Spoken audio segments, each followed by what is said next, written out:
Halton Castle is in Runcorn, Cheshire, and is a designated Grade 1 listed site, a scheduled ancient monument, and the local village pub.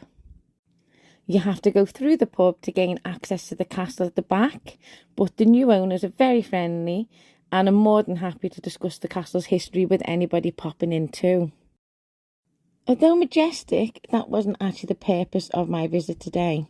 I was meeting some friends who have set up a castle keep group called the Wise Women Keep. And they're going to be offering services to the public. Everything from a herbal apothecary to workshops, retreats, even a drumming circle. There's so much going on here. I believe there's also a paranormal group too that meet up there regularly. So it all just sounded absolutely amazing, but that was the purpose for my visit today. It didn't, however, stop me from admiring the history of the castle. And as you can see, you can walk around the outside of the castle. There's a pathway that circles right the way around it. And then you go in through the pub, and that lets you into the inside grounds. And inside the grounds, you've got the castle grounds themselves, and you've also got the pub beer garden, but it's all separated, which I'll show you in a minute. Got your cleavers here, your nettle, your elderflower. These are bracken ferns. Lots of medicine here.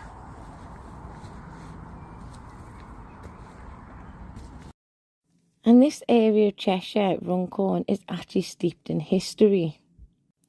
The castle itself was originally a moat and bailey castle, and it began in 1071, but it was later replaced with the sandstone castle that you can see here in the photographs in the 13th century.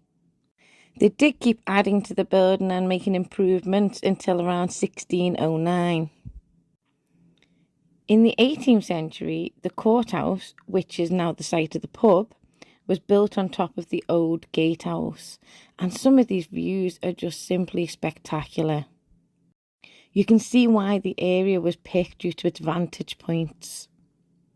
But it all just has such a little magical feel to it as you're walking around it. It's just so beautiful. And legends have it that allegedly, overnight, there's ghostly conversations in some of the rooms upstairs. But you just have to join in on some of the paranormal nights to find out for yourself. And this pathway leads back to the front of the castle entrance, to the front of the pub entrance, as you go around these towers here. Another interesting tidbit of information was that in 1580 to 81, the castle also became a prison for Catholic recusants. And in one area of the gardens, you can actually see the traditional cell points. They also had some prison cells in the cellar, but there's also some in one of the garden areas, and you can see the brickwork for those still there to this day. Now, at the outbreak of the Civil War, it became a garrison for the Royalists, and that was under the command of Captain Primrose. The Royalists eventually surrendered to the Roundhead parliamentary forces, which were led by Sir William Brereton, following a siege. However, they did regain control as the parliamentary forces abandoned it to attack forces led by Prince Rupert. This is the secret garden.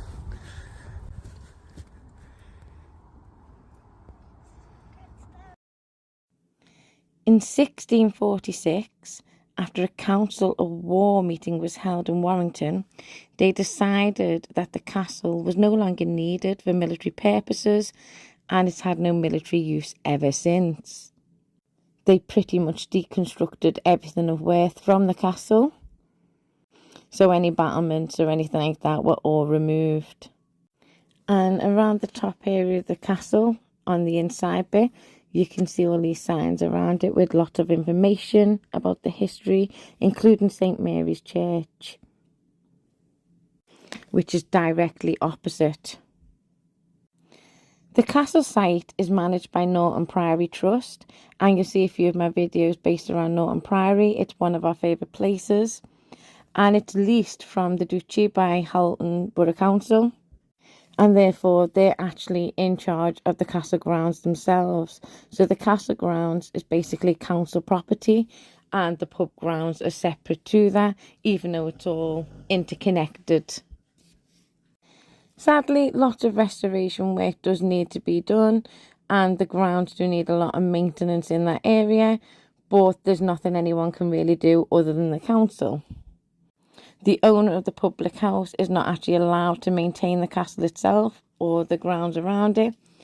He's only allowed to maintain the property of the public house. However, it's free to go in and walk around, and like I said before, the views are spectacular. I believe the public house itself is a Grade 2 listed building, but I could be wrong on that. Don't forget to keep an eye out on their events page, because there's going to be tons coming up. But it was an afternoon well spent with dear friends. We had such a lovely day. And this archway and the view through it was absolutely my favourite spot.